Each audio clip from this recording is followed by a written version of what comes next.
আসসালামু আলাইকুম। সম্মানিত ভিউয়ার্স, নিয়মিত স্বাস্থ্য বিষয়ক হেলথ টিপসে আপনাদের স্বাগতম।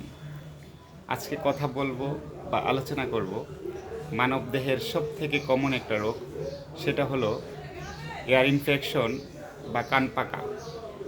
অনেক পেশেন্ট বা রুগী চেম্বারে এসেই বলে, স্যার আমার কান পেকে গেছে, কানে প্রচণ্ড ব্যথা হচ্ছে, কান দিয়ে ময়লা বের হচ্ছে, এমনকি দুর্গন্ধযুক্ত পুঁজ বের হচ্ছে। এমন পেশেন্টদের জন্যই আজকের আয়োজন। প্রথমত এই পেশেন্টরা বা এই রোগীরা কান পরিষ্কার করে নেবেন, কটন বার দিয়ে অবশ্যই কান পরিষ্কার করে নেবেন।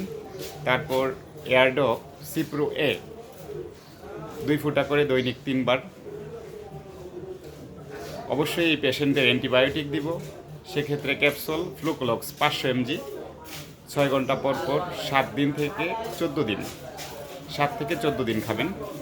কানে চুলকনি থাকলে অবশ্যই ট্যাবলেট রূপা 10 mg দৈনিক একবার করে প্রয়োজন মতো।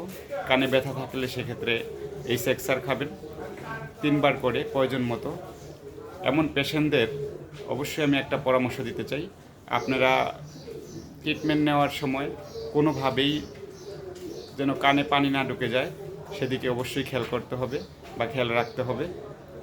আর একটা পরামর্শ আমি দিতে চাই এই পেশেন্টদের, বিশেষ করে আপনাদের কানে অবশ্যই অলিভ অয়েল ইউজ করবেন, তাহলে আপনার কানের যে দুর্গন্ধ বা কানে যে ময়লা, ওই ময়লাগুলো থাকবে না, খুব দ্রুতই সমস্যার সমাধান হবে। ভিডিওটি ভালো লাগলে লাইক কমেন্ট শেয়ার দিয়ে পাশে থাকবেন।